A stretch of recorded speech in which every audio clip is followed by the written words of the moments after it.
Oh, okay.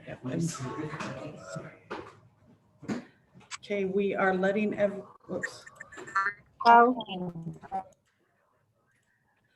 we are letting everyone in, and then you can start.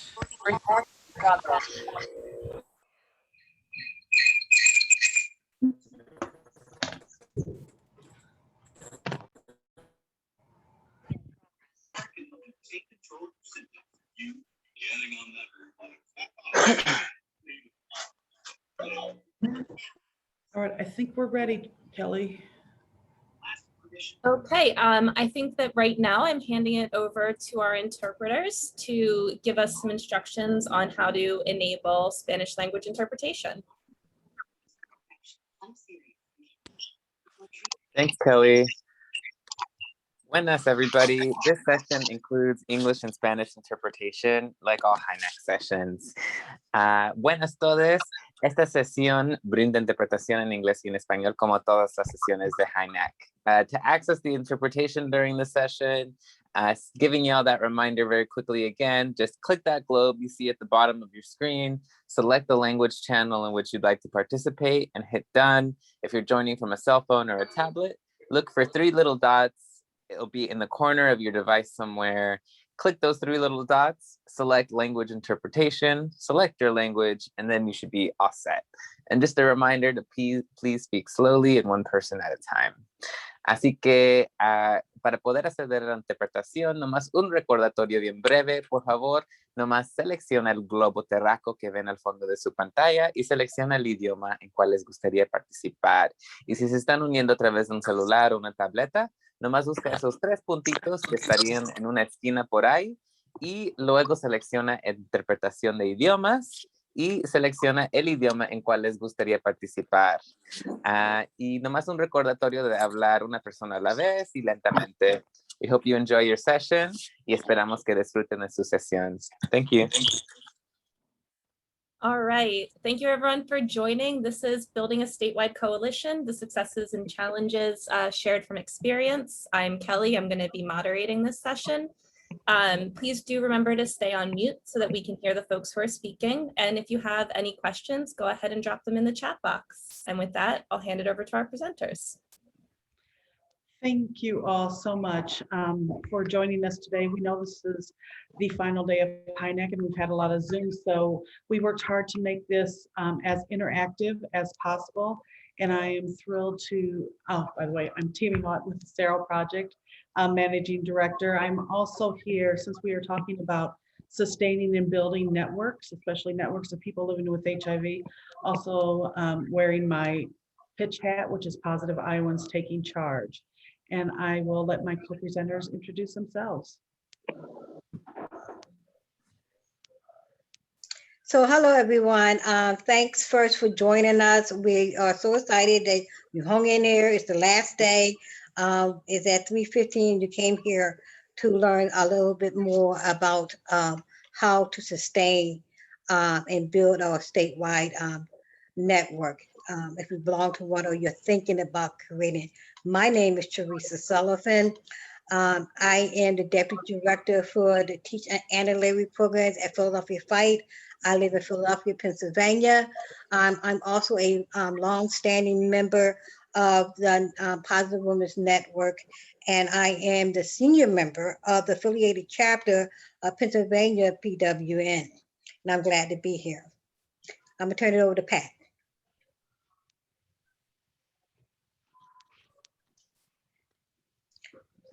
Unmute yourself, Pat. Thank you. Good afternoon, everyone. I, like Teresa, am very glad that you have joined us this afternoon. My name is Pat Kelly, and I am the coordinator of the South Carolina Dream Team Social Justice Coalition. I'm also the executive director of Family Affair, Living Our Best Life. And I will turn it over to Tim. Hey, good afternoon, everyone. Thank you all so much for joining us, and I look forward to this conversation this afternoon. My name is Timothy Jackson, pronouns he, him, and his, Director of Government Relations for AIDS Foundation Chicago. But more importantly than that, I'm a person living with HIV. Have been for 12 years, and also an HIV advocate. So I am so grateful for you all joining us today, and I will turn it back over to Tami. Thank you all. I am so excited for us to do this panel today. So our objectives today and what we discussed is to provide tools to create and strengthen a network, share successes and challenges from network leaders, and together brainstorm ideas to keep coalition members engaged, which is one of the hardest things, I think, in any coalition, and one of the most often asked questions. So just basically, networks of people living with HIV are how we can, which is so important, determine our own agenda, define our own priorities, select leadership of our own choosing, hold that leadership accountable, and speak with a collective voice. And I think if you joined the opening this morning, the plenary, the strike force said it best. When we speak together and we join together and have one voice, that's when we can really make change, and why it is so important for there to be networks of people living with HIV. So we just listed a few of the many different networks, national networks to state networks, to sex worker networks with, the SARO projects, Latinx Plus, Positive Women's Project, Positively Trans, Pitch, the Florida HIV Justice Coalition, Thrive SS, Desiree Alliance. There are so many different networks and different examples of what networks do. So we wanted to start off first by, we will be posing some questions, and then one or two panelists will share their ideas. And I hope maybe somebody else has the list of who's going to share, because I didn't find it. I do. Tammy, I do. Thank you, Teresa. So this, what makes a network successful? You're going to hear from myself, and you're also going to hear from Timothy, right? And I think that Tami opened this up with a good part when she said, making sure that we are including what we're going to do. So what makes a very successful network is, first, you got to start at the beginning. You have to create a mission, like be real. I'm sorry, I hear a lot of background. I'm sorry. Be real precise about what your mission is. What is your goals? What are you setting out to do inside your network? And create the values of your network as well. Those are the beginning things of starting your network. So that by creating your mission and creating your values, that will guide your work as you move forward inside the work that you're going to do, and the collaborations that you're going to make, and connections with not just the community stakeholders, but policyholders as well, right?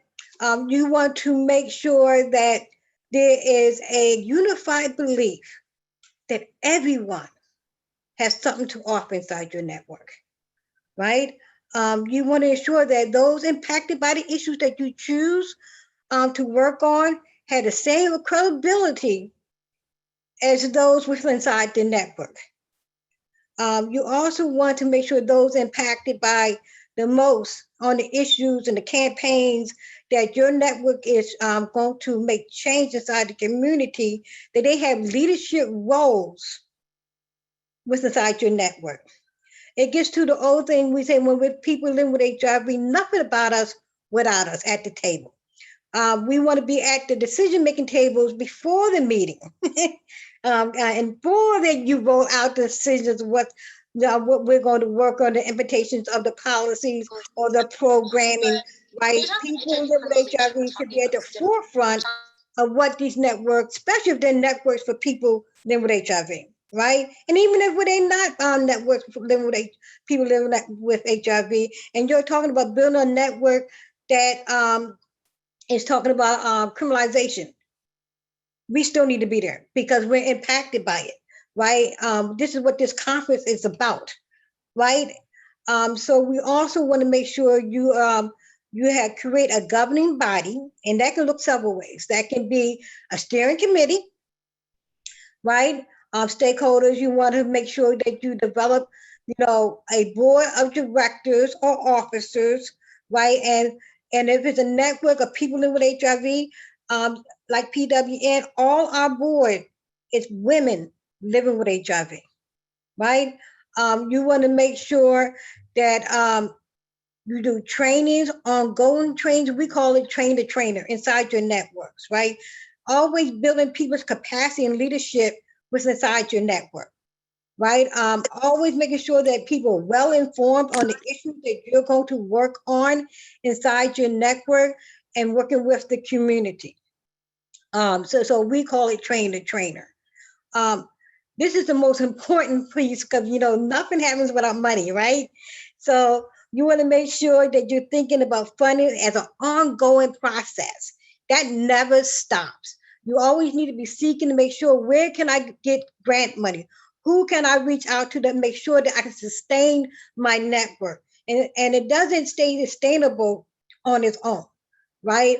It sustains by making sure that you have ongoing fundraisings with inside your network, and making sure that you're doing grant writing, and making sure that people are well informed on how to reach out to their own outside networks and bring them into the fold to the network that you're working on right now.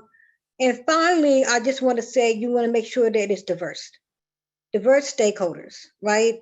Within inside your network. And what does that look like? That looks like people from different genders identities, right?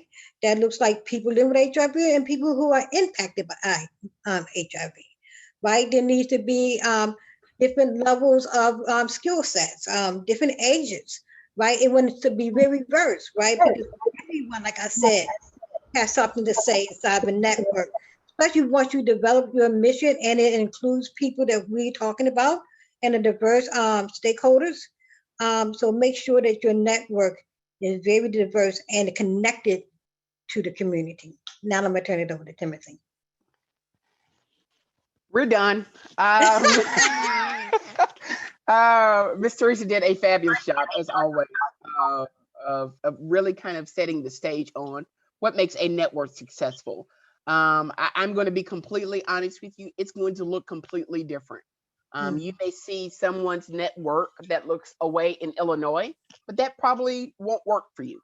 And so, one, you have to figure out what you all want in a network.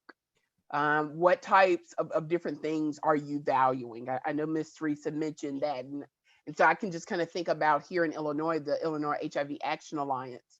One of our main values is center those most affected by HIV-related arrests and prosecutions in our work, but then also respect everyone's opinions, and then finally, do no harm. In this conversation, the broader conversation around HIV decriminalization, we are naturally talking about stigma and discrimination, and so we understand as people that are leading these efforts that we don't want to ever be in a space where we're inflicting harm on people in our community. Speaking of community, I would mention this because I think it is so vitally important, is that not only do these networks have to be community centered, they need to be community led. Yes. Because I think, and I'm sure each one of you all have been in situations to where large aid service organizations or large community-based organizations come in and try to co-opt what the purpose of this network is. And sometimes those people that try to co-opt the work that we're doing aren't from community, and so don't have the knowledge base that we as people living with HIV have. We say all the time, we are the subject matter experts, and we are. And so it is so important that we're leading these discussions.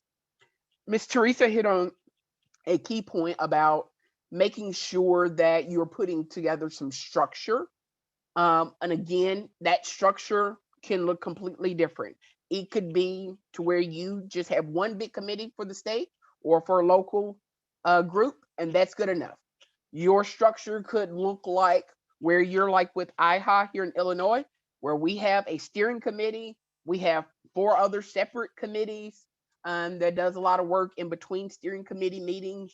And those committees are education and outreach, governance, uh, lobbying, law and policy, and communication. So it's actually 5. My apologies. And so it could be that, or it can be a combination of the two. There is no right or wrong way to form a coalition. All that is important and important that we remember is that you're centering the people most impacted by the work that you're doing. And so that means that not only do you have diversity on the outside, and of course, we're talking about diversity of races and ethnicities and gender identities and sexual orientations, but also that you have diversity of thought, diversity of experiences. We all bring so many different things to the table. And so it's important that you kind of hone that, because those differences are what makes your network successful. Because you will find yourself as you go along and you're plotting along your work, that all these different experiences that you're going to be able to go tap into people. So you don't want a monolith. You don't want everybody that's done the same thing at the same time. You want people that bring so many different perspectives to the table. And so that would be my final point. The table is never full. I cannot stress that enough. There is always room, or should always be room, to add another chair, a pallet on the floor, someone in the corner. It doesn't matter. There should always be room, especially for people living with HIV. So we never want to forget that. That it is important that our diversity, our strength of diversity, is what makes these networks so successful. And I would be willing to bet you that the people that are doing the work, I see Deidre on the call, that in Virginia or in South Carolina, here in Illinois, in Missouri, Nevada, California, wherever the state you are in, you can tap into, oh my gosh, we have such a diverse coalition, but we could add this person, or we can add this group, to again, trying to make it as well-rounded and representative of this very diverse coalition that is people living with HIV. So I'll stop there.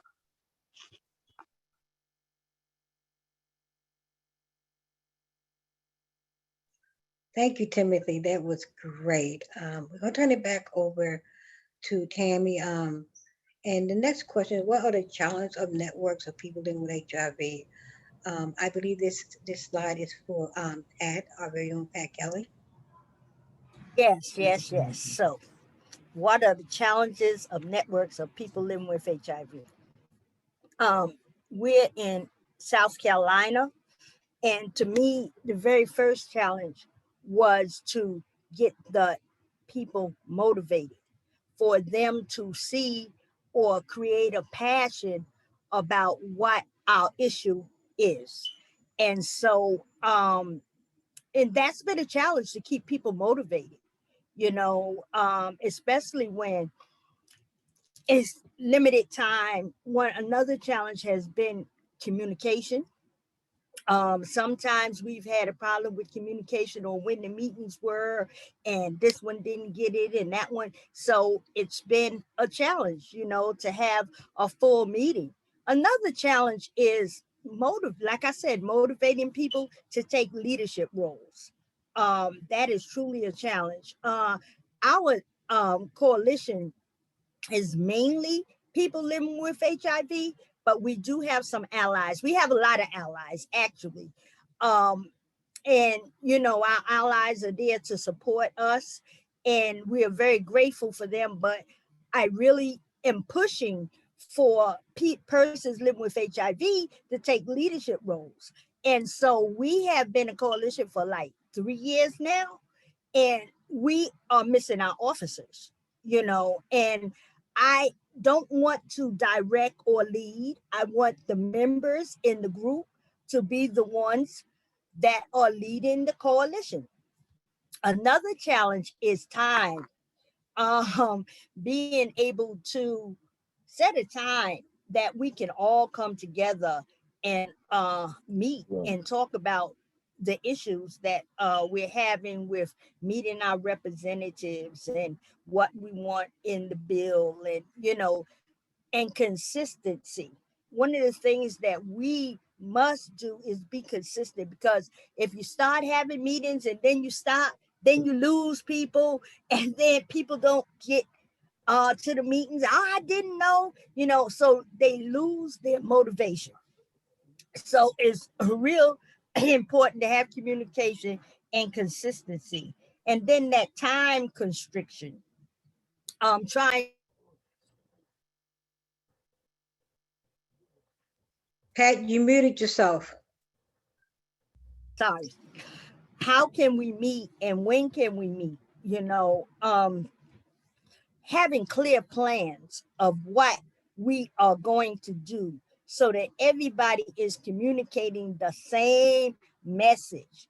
That sometimes is a challenge, because what people hear is not really what they hear. You know what I mean? We have to explain to people so that they can all be on the same page. And so that training and making sure that everybody's on the same page is sometimes a challenge, because people hear different things. We can say the same thing, but their understanding of what they're hearing may be different. We also need to stay focused. That has definitely been a challenge as far as staying focused and staying action led and working on the plan. So we have had some challenges with that, but we're learning to be flexible. It's really it's been a challenge. Like we're just now starting back with our meetings again. And on our last meeting, some people got the message, some people tried to get in, they couldn't get in. So it's always, communication is real important. Everybody needs to know when the meeting is, where the meeting is, what time the meeting is, so that we can all come together. And that has been a challenge. But we're getting better. And we definitely embrace diversity. The majority of the people in the coalition of South Carolina are criminalization ambassadors. And so we train 20 individuals living with HIV to be the ambassadors, to go out in the community and educate the community and our legislators. We have had challenges with, of course, with COVID, making appointments and being able to see our representatives. And so we had to come up with a different plan on how we were going to get this done with COVID, and so we're working on that now, and getting that plan together. It's been a challenge, because of COVID. That has really, wow, it's been a real challenge to us. So I think that some of the principles that we really need to take is that we have to grow strong relationships with one another. We must embrace each other so that we can go out in the community and try and push the passion that we have for our issue on other individuals.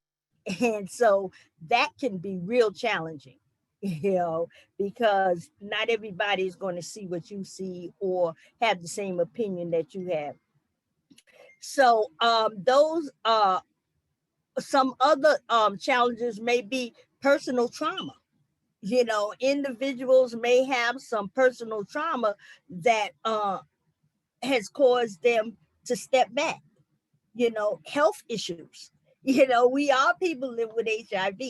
So that too could be challenging. And we have to meet people where they're at, as it comes to the coalition, and trying to embrace and empower people living with HIV to become leaders. We have to take sometimes baby steps with them, because we're not all in the same place. And so those are the challenges that I believe we've had. Technology with COVID has been a challenge. not everybody knows how to get on Zoom. You know, not everybody has the equipment necessary to get on Zoom. So that has been a challenge, you know, and COVID caused that challenge because we were meeting in person.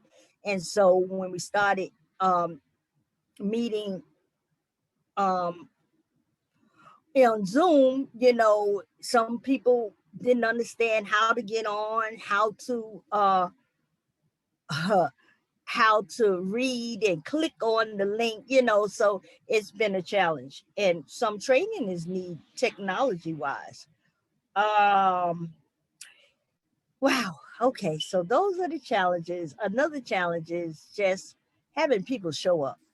You know, that has been somewhat of a challenge, you know, just getting people to do what they say they're going to do and us working together. Sometimes that can be challenging.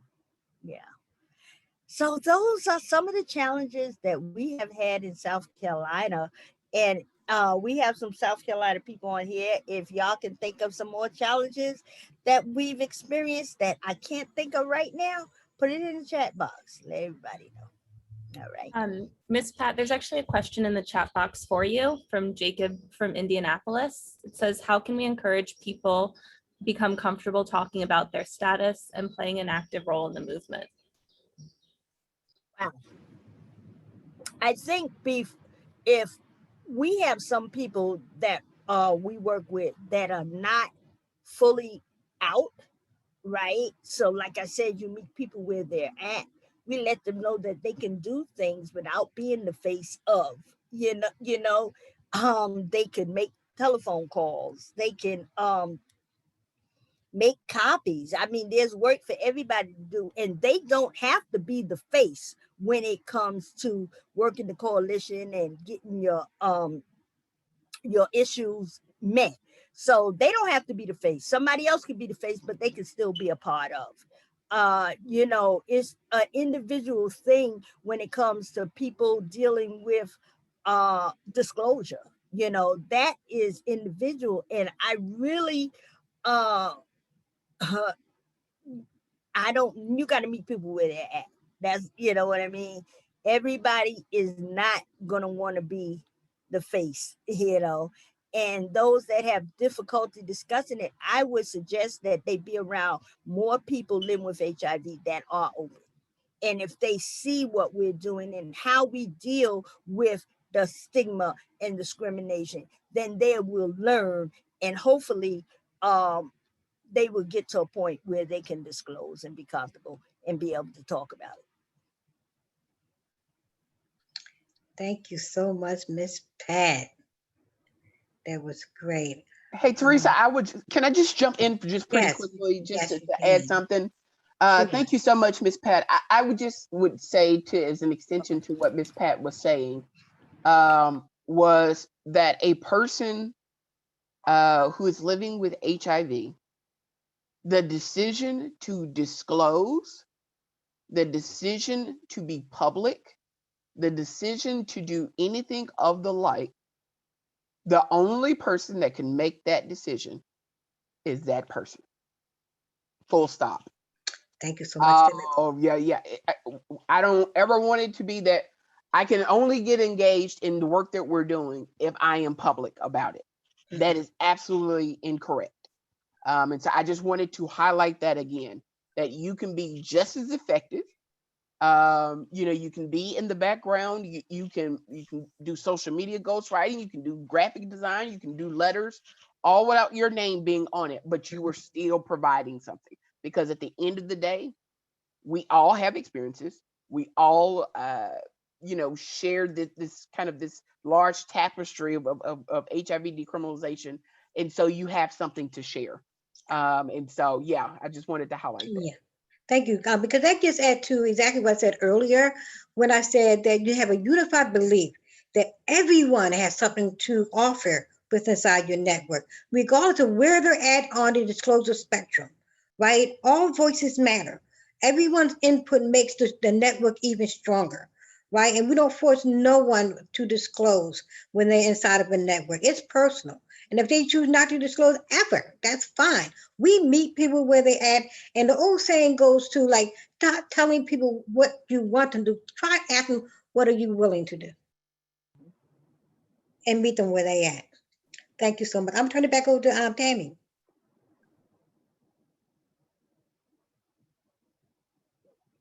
Sorry, I couldn't get off mute. Thank you all so much. Those are incredible points and lessons for everyone to learn. Our next question is, how has a network of people living with HIV helped or benefited you or your work? And Teresa, who was going to lead this discussion? That's Timothy. All right. Wow, I will tell you, and I think it is a perfect segue. Thank you so much, Tami and Teresa. That yes, we are doing the work of HIV decrim in our states.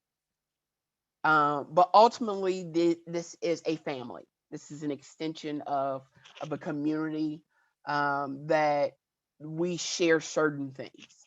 We understand the values that come along with being a person living with HIV. And so never doubt that.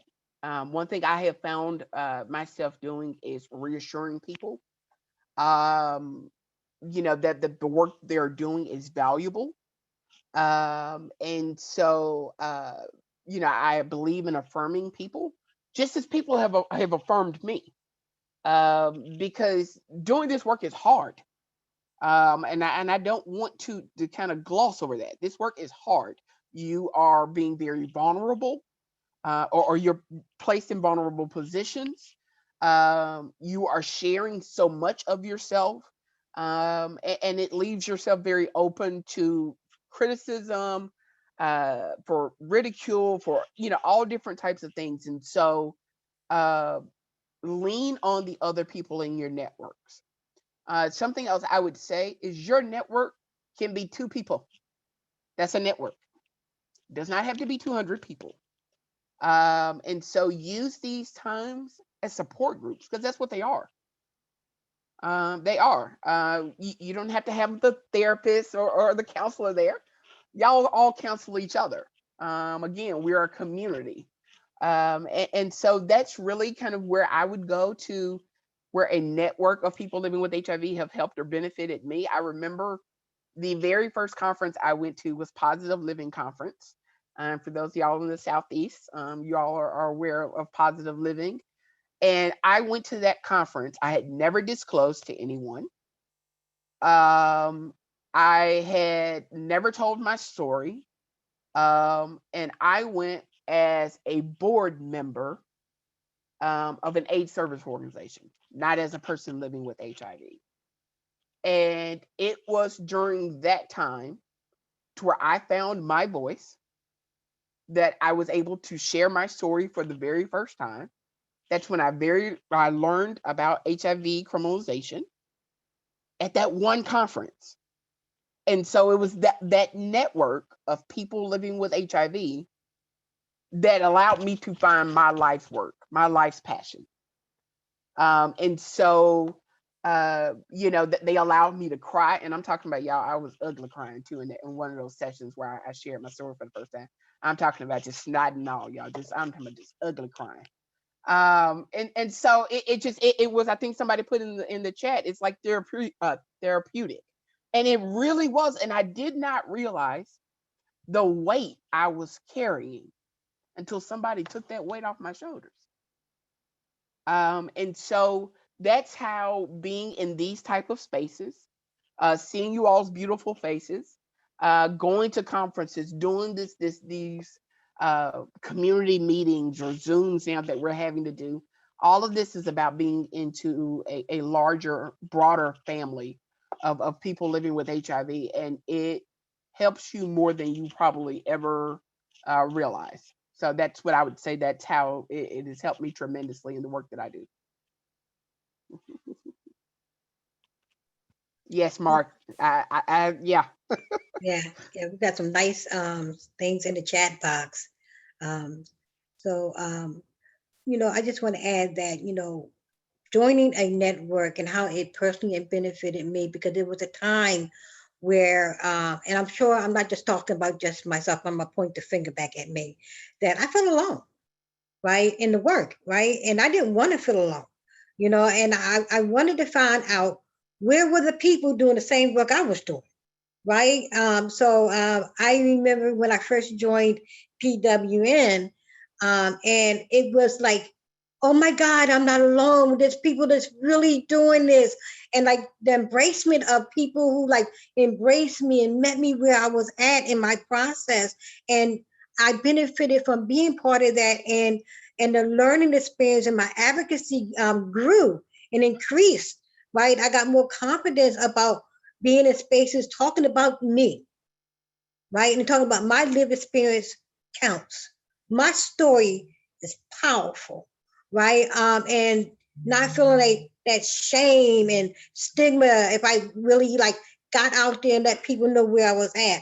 So I benefit by joining a network of people just like me doing the work who helped me up, right? And walk with me through the process, because a lot of times when we join this and we get out of our comfort zone, we're babies, right? And we're toddling, we're trying to figure our way through it.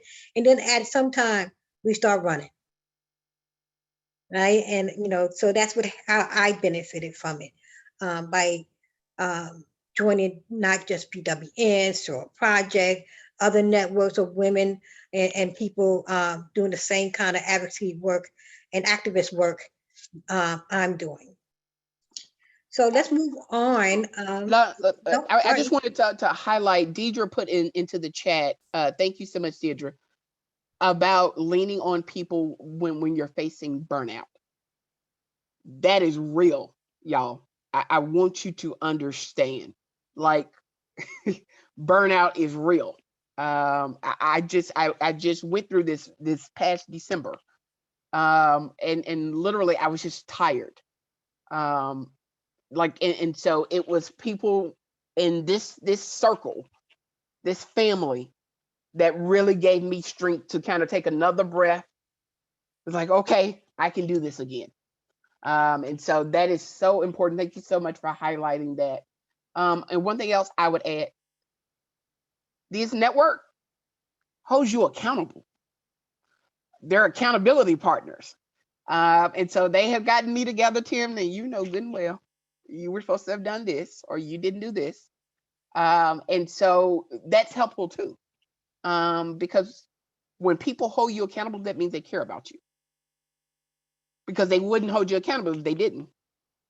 And so that they believe in you and understanding where your heart is and kind of the work that you do.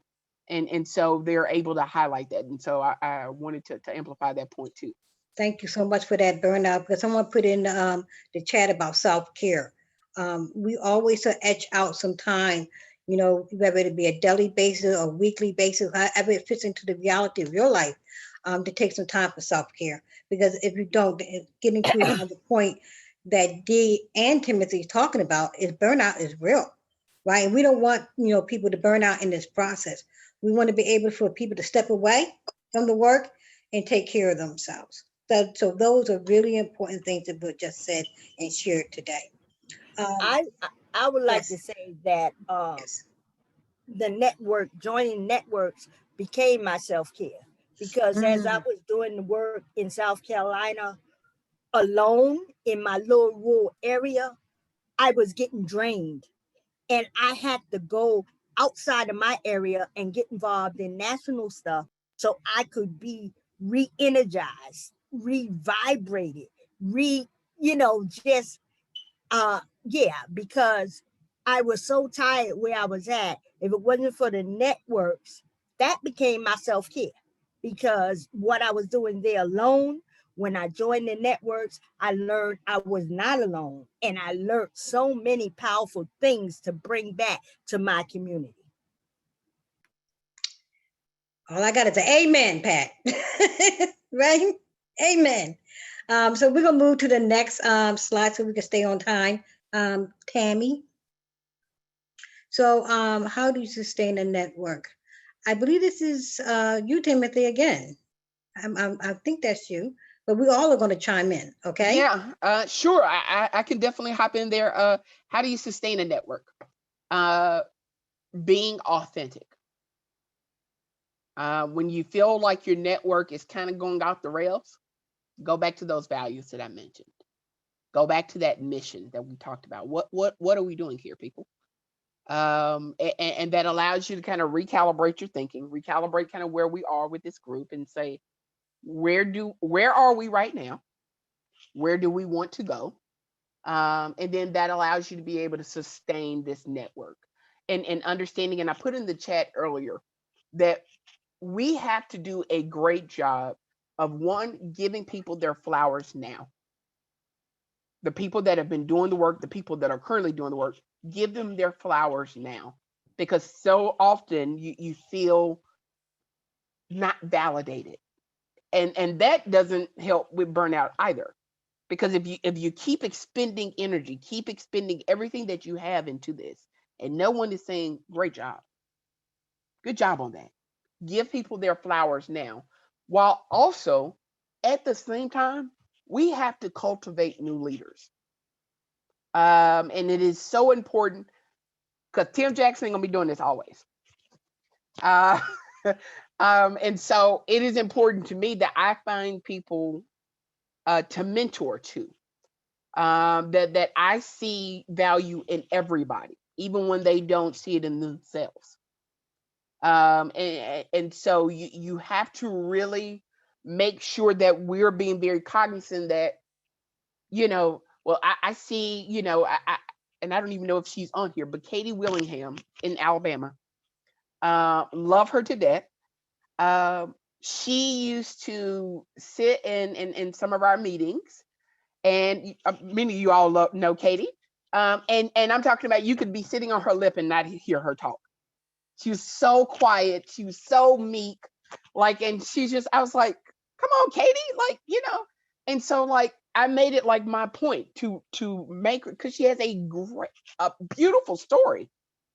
And so it's just you have to see something in other people and cultivate, their leadership abilities. And so that's how you sustain a network, because see, when it's just one or two, the network burns out eventually. But when you're adding more people through new leaders, you're sustaining a network, because then you're the one or two people that have been doing all the work, they're no longer having to bear the brunt of doing all the work, because you're moved from one or two people to 5 or 6, Right. to 7 or 8, to 9 or 10. And it becomes so much easier when you do it that way. Yep. I was mentored, and I'm glad you talked about mentorship being part of something that sustains your network. Is that I was mentored that you don't build a movement around just you, because if something happens to you, what happens to the movement?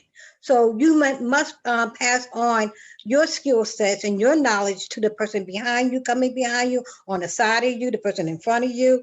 You share your information inside your network. You don't hold it all up just in your brain for yourself, right? And also, to sustain, making sure that people have time to step away and come back, right? I often say that I can't serve from an empty vessel.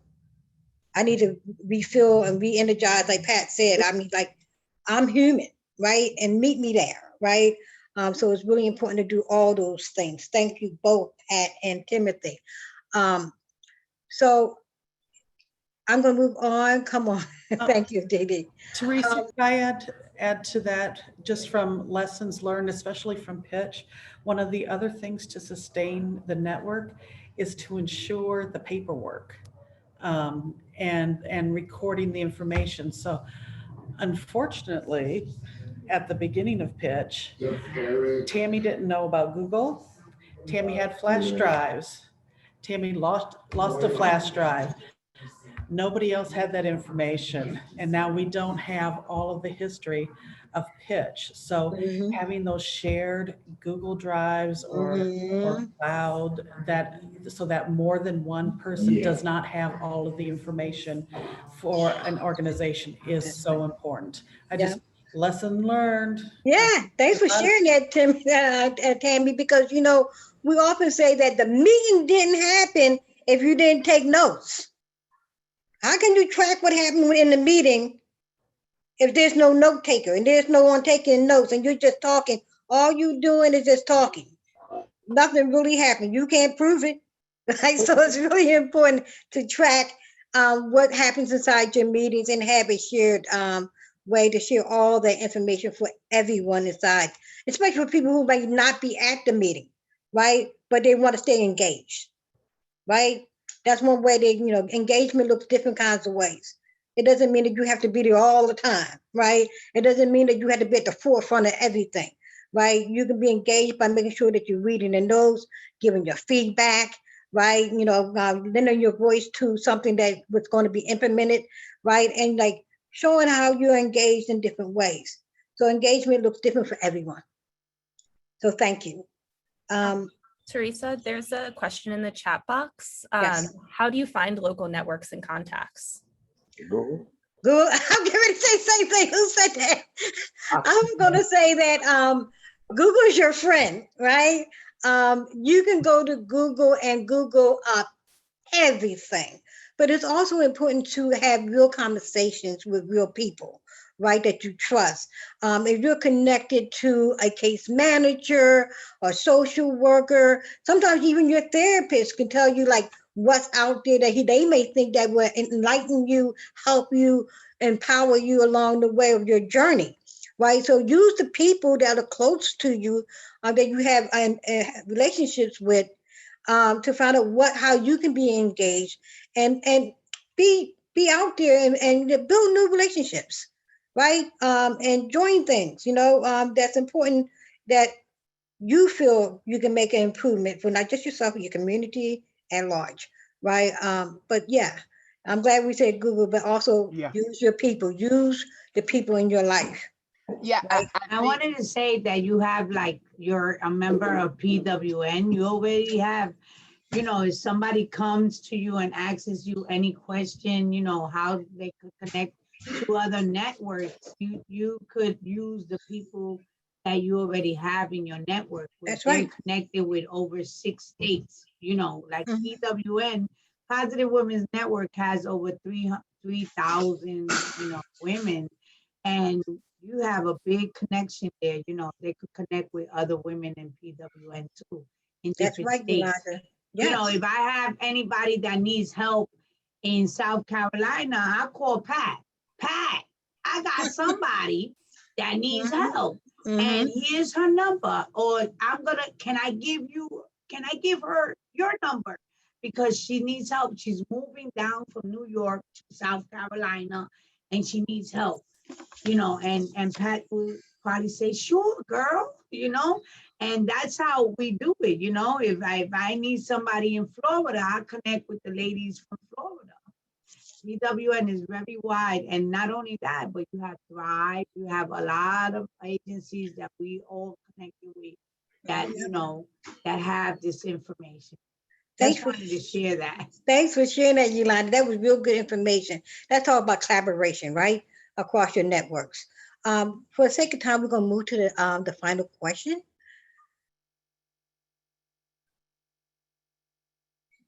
So, how do you measure the success of your network? That's me. One of the things that I found really important as a key aspect is an ability to work with inside your communities and around with your partners to reach the goals that you are setting forth to achieve by your organization, and knowing that you are the go-to expert and people are coming to you. That's one way to measure the success of your network, that you are the experts and people are coming to you for your involvement, asking you to have your people or you yourself as an individual, as a group, to come to present information, do webinars, do workshops, present at national conferences, that they value what you're doing inside your network and they reach out to you because you're the subject matter expert, as Timothy said early on. You'll also want to be able to measure your successes by knowing that you are continuously building your resources, not just for your network, but to the community that you're actually working for. because actually you're working for yourself inside the network, but the work that you also do is to improve your communities that you are connected to, right? Real people living with HIV, improve those communities.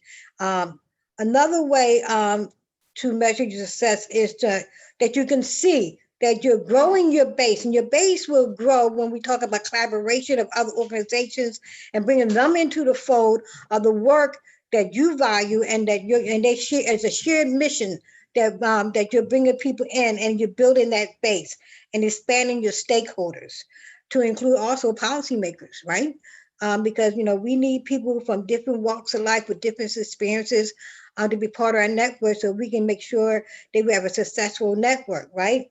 And reach people where we normally couldn't reach, but other people inside our network can, right? But having all those kind of stakeholders inside your network will ensure that you can measure the success in your network when you're changing policies.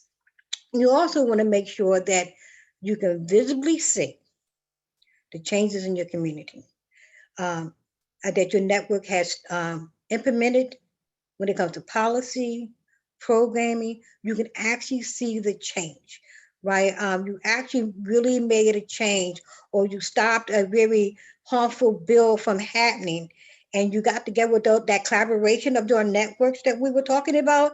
And we just recently did this for House Bill 103. We kept our fingers on the pulse. We seen the bill come up. We came together and we pushed back, right? It stopped the bill and it died on the floor, right? We were really active and proactive about doing what we needed to do, not just as a network, but a collaboration of our network, right? And that's one way you could is to measure your success, that you actually can see the changes that you're making. Yeah, one more try on hyper. Okay, so also you want to do capacity building, moving your members up the leadership ladder, right? We said this early on about trainings, right? You need to continuously train your members inside your network, and that's what we call PWN, the leadership ladder, moving them up the ladder when it comes to leadership, right? Because it gets to, again, that we'll move away from this, right? When we want to build our leaders and new leaders, right, to come and take those rings when we're talking about the work that we're doing, so we don't burn out.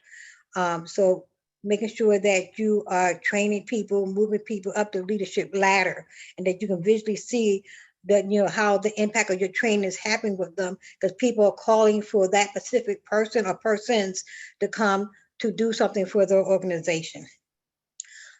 You can see your wins. They're visible to you, right?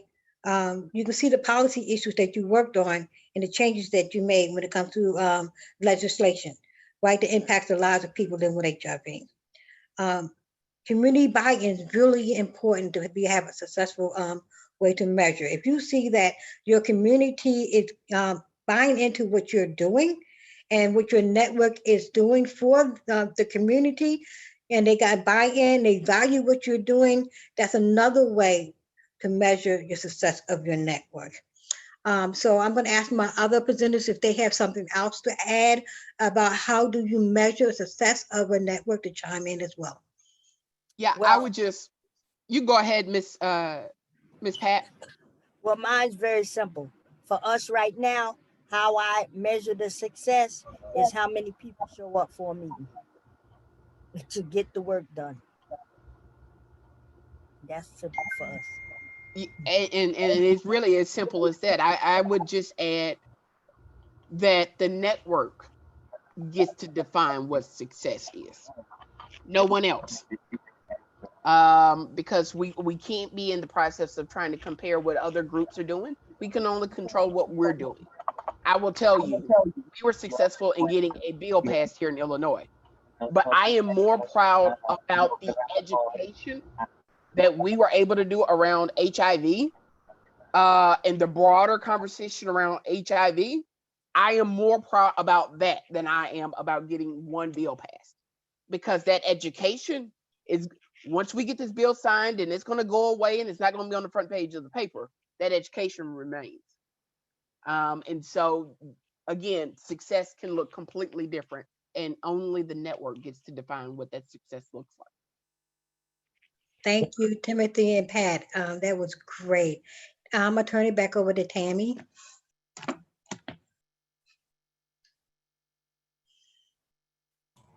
All right, sorry, everyone. It's a little noisy here.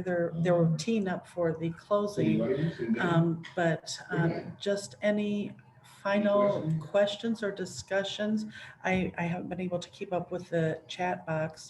Were there any questions for people coming off who, well, I guess we have 3 minutes left, so we don't have time for that, but let's go with final statements from the panelists on your advice, although you've already given such rich information, but last bit of advice, what would you tell people? Like I said, one of the biggest things that I learned was, oops, son of a bitch. Sorry, was I still, I was on, my computer died. So having good equipment is important. I apologize to everyone. But is that bookkeeping? Because knowing once I lost it, it was lost. But then also having a goal. For pitch, we had a common goal, was an annual wellness summit. And that's what kept us going. And actually this year we're celebrating our 15th anniversary, which is really, really hard and unusual for a network of people living with HIV because there are so many challenges. So I'm really proud of that. But yeah, the big thing is having good paperwork and sharing that information so one person doesn't have it, and then having at least one goal that everyone agrees to and works for. And I will pass it on to Miss Pat for one last piece of advice. And you just muted yourself. Well, for us in South Carolina, sometimes you get frustrated and worn out with trying to bring people together, but be persistent. Just keep on at it because it will get better.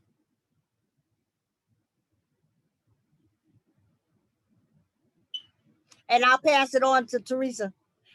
All right, thanks, Ms. Pat. One thing I would leave our audience with is that you don't have to reinvent the wheel, right? You want to collaborate with other organizations. Even though you may be the go-to person, but there's the work that you're doing, it might be similar to the work that other networks are doing, and that you want to join those networks. We want to make sure that you're collaborating across networks to build your own network. It empowers your network. And also I want to just add is that every person in your network matters. And don't gatekeep. Please don't gatekeep, right? One of the things that, that's really frustrating for a lot of people is people want to be gatekeepers, right? So don't gatekeep, open the door for everyone and make sure that everyone is valued the same way inside your network, and do your collaborations. You don't have to reinvent the wheel. We're doing similar work out there, and join other networks to do the work, because more people in the network, the more powerful we are. And I'm gonna turn it over. Okay, to Timothy. Yeah, I would just add, also, as Kelly has put in the chat, please fill out the survey for yesterday's presentations. Also make sure you do the evaluations so we can use that information to make these presentations even better for HiNAC 5. And so we want to always be mindful of that. One thing that I would leave with each of you all is never allow anyone to stop your story. No one. And so once we really get an understanding of how powerful our stories are, our experiences are, we can truly move mountains. I really believe that. And so I want for people to understand that you are not alone in this. I assure you aren't. If you are in a state where you feel like you are alone, well, you can just adopt Timothy Jackson in Chicago, Illinois, and I will gladly, you are not alone. And so our information is here on the slide. Please feel free to reach out to Ms. Teresa, Ms. Pat, and Tami and I we're more than happy. And others that are on this Zoom with us, please reach out to us. You know, as you see us on Facebook or what have you, reach out to us. Be more than glad to help you, because again, you're not alone. And together we have some great momentum around the country, getting rid of these laws and modernizing them. And you know, we need everybody in the fight. So I'll leave it there. Thank you all so much. This panel, y'all are brilliant, and I'm so honored to be here with you. Now, everyone, take a 15-minute break, go to the bathroom, get something to drink, get a snack, and come back for an incredible group of people who will be closing out this virtual HINAC. But thank you all for joining us for this session, and especially Timothy, Teresa, and Pat.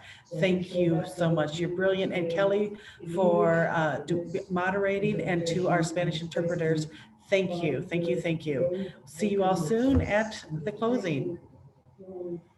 And then people can choose the Spanish